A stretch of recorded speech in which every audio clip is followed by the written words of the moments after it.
Last gun video that I have done with Friends guys was actually on my Traditions PA pellet, which is a flintlock muzzleloader. Today I'm actually going to do, that was actually one of my newest guns, and today I'm going to do one on my oldest gun. It just happens to be my, I've actually shown this on my old videos. My 8mm Mauser. Sorry I can't get it all in the picture there. I'm not doing it in the garage because of the foul weather. This is the 8mm Mauser. It is the 98K, made in the 40s, approximately. Don't know the exact time it was made. It is the large ring action, so from what I understand, that says it was actually made in Germany, where the Turkish 8mm Mausers and Spanish 8mm Mausers had the small ring action, and they just showed where it was actually made. This one here only has one set of markings for numbers, which was very odd. I've had several gunsmiths actually look at this gun for me for different reasons, and they actually looked at it and said, wow, there's only numbers I see are on the bolt. Which, I mean, I don't know the history. I mean, nobody actually can document this. So, I mean, my best guess, this gun actually had a really rough life before it got to me. I got this gun back in 1983. It was actually my 13th birthday gift from my father and my mother. Whenever I got it, it was in rough shape. The stock was nasty. It's been, of course, you can see I've refinished it. Actually, refinished it pretty early since I've owned it. It's in sport. As you can tell, it's been set up for sport. No longer has the 98K service stock on it. No longer, it has iron sights, front and rear, dovetail, front and rear, front and rear, which that's not stock. That wasn't original.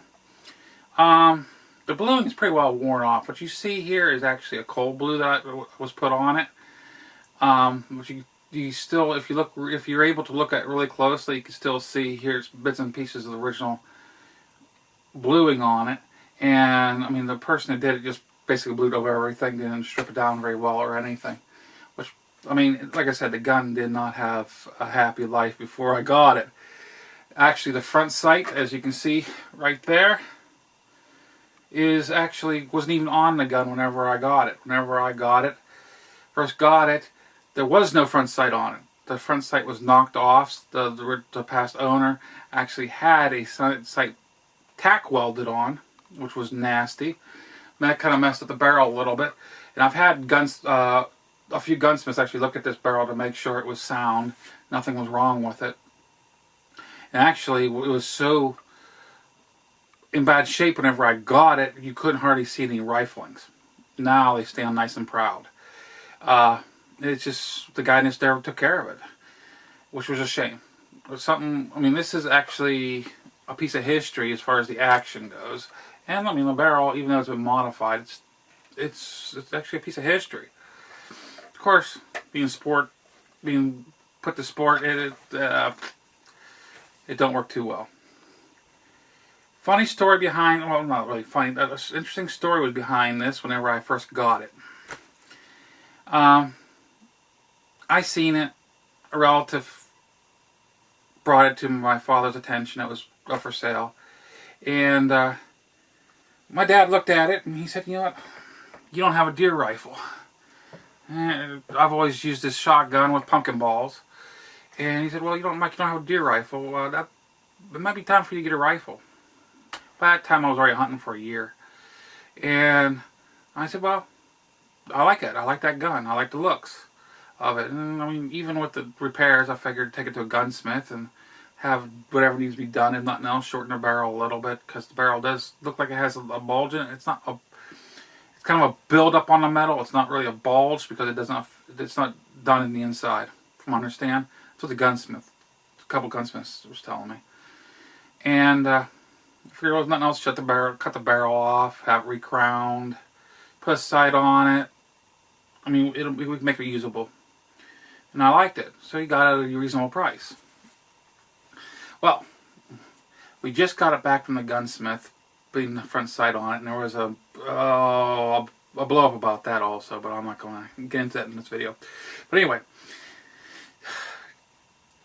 just got it back. We took it down to where we sighted the rifles in, hunting rifles. It was like 2 days before deer season, and my dad picked up 2 boxes of ammunition, figured we'll sight it in.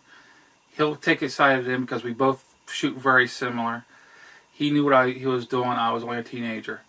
And he took 3 rounds through it. And he ended up taking his shirt off, and his whole shoulder was already black and blue. And this guy was a large guy. And it wasn't like he wasn't used to shooting guns.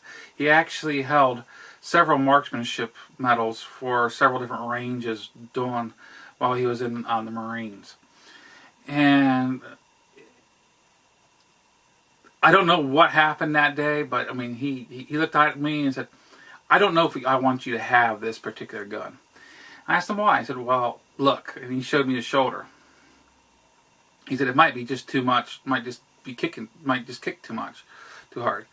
He said, well, I'm going to go ahead and we'll be safe about it. We'll see what you think about it. And I shot the first round. He was standing right there ready to basically to stop me from going down and the gun.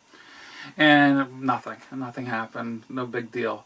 And matter of fact, I actually shot the rest of the box off that day and didn't even have hardly a pinkness in my shoulder. And he just couldn't get over it. I just knew, I just held it in nice, right, and knew how to do it. And it was just like that. The gun's been with me ever since my 13th birthday, except for going to gunsmiths. It's got a 30-06 front sight on it currently.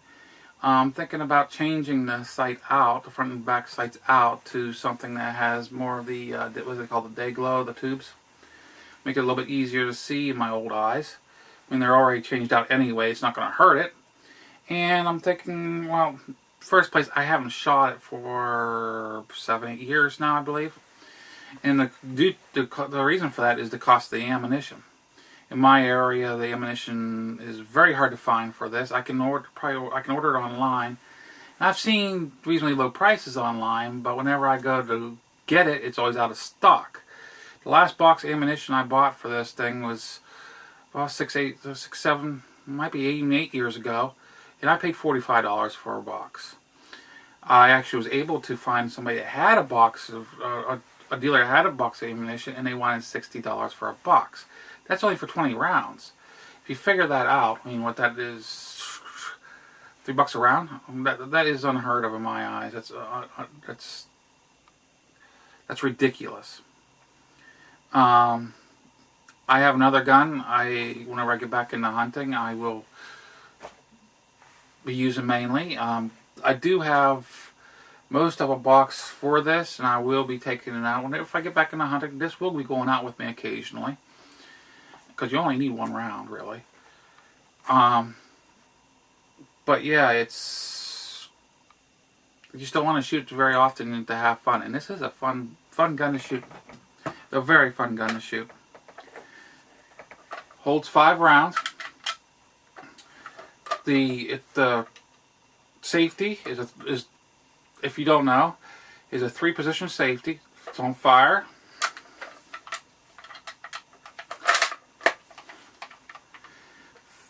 The up position like this has it so the trigger does not be engaged.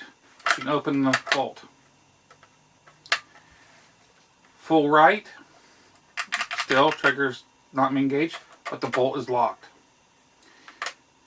Now, I could get a quick loads for the clips. They're actually clips too. You put 5 rounds in, and they slide on the back end of the rounds, and then the round slips into the groove here, which I've already explained this in another video, and then they just push them all down in. That's the information I have on this one. Like I said, there is no markings, and I'll have a short scan through on it at the end of this video. There really is no markings except for on the bolt for as numbers on this. I was told by a gunsmith, and this is what he was thinking, that it was kind of an end of the war. It was sent back to the manufacturer in Germany, which was overtaken by the Russians, and it was basically meant to be refurbed. It was all in pieces. And what they ended up doing was they basically matched up the numbers the best they could to put them together, and they put them together and resold them as guns for being used in military. And the leftovers, they had little pieces and parts all over the place with no matching numbers and stuff. They turned them into sporting guns for hunting, for the sports. And that's where more than likely this came from. Now that's only speculation. I have no proof on that, so I can't. It's just out there. But to release the bolt, there's a lever right here. Lever gets pulled out. Bolt drops. To remove the barrel off the stock, got 2 screws on the bottom here on the trigger tags. Remove those. The whole assembly comes out, including the trigger assembly. And of course, this drops off also. Now the floor plate on the magazine does drop. About a magazine that drops out.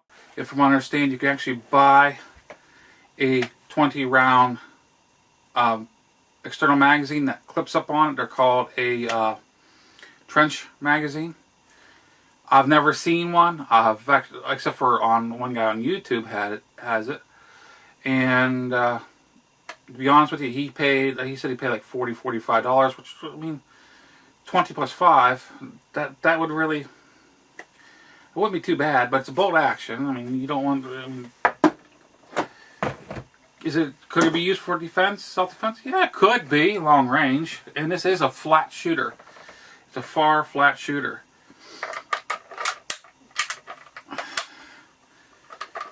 But yeah, that's my 8mm Mauser. I've owned it since 1983, and it's basically my pride and joy of my gun collection, my small gun collection.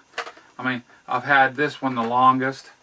I've put a lot of hours with this. I've put a lot of miles walking with this, and it's not a truly light gun, even though it's really been lightened up since they has the sports stock on it.